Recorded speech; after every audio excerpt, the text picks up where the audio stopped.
I remember you saying once, I think a long time ago in an interview, that Stockport was a terrible place to bring up a child in, but not a bad place to bring up your food in.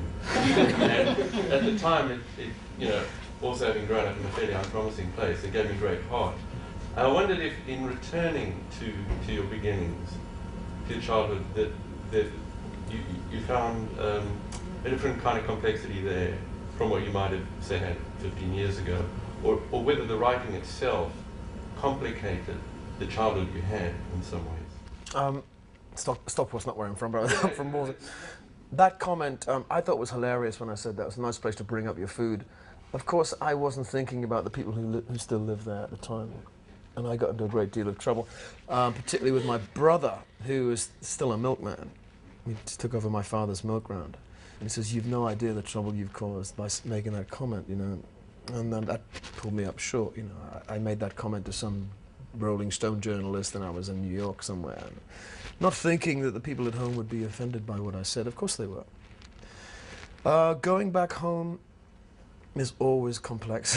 It's always difficult. Since writing the book, though, I feel a much closer empathy with the place that I rejected, the place that I left, and a love for it, and a love for the people who are still there. And in many ways, I'm grateful for that. And I don't resent my childhood. I don't resent anything about my childhood.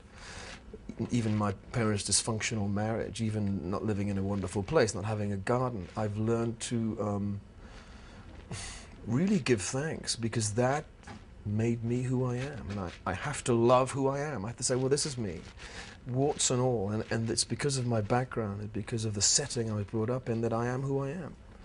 And without that, if I'd been brought up with a silver spoon or had everything handed to me on a plate, I'd be a different person altogether. So I have to be thankful for who I am. And I think the process of writing gave me that more than anything else.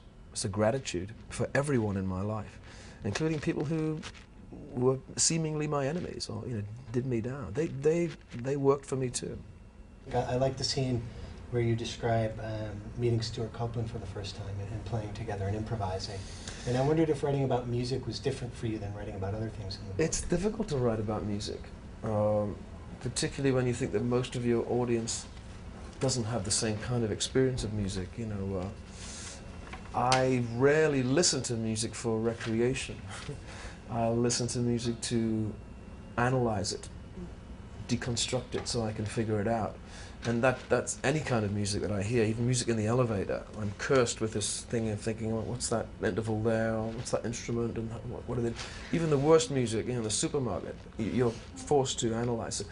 My recreation is just to listen to silence. I don't listen to music, and I play it. But there wasn't that much description of music in the book. Yeah.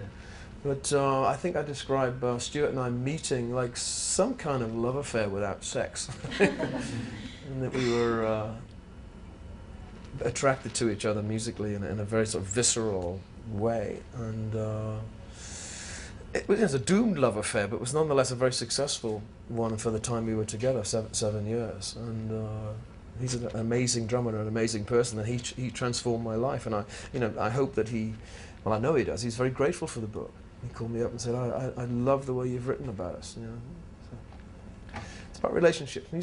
Music and relationships are very the same thing.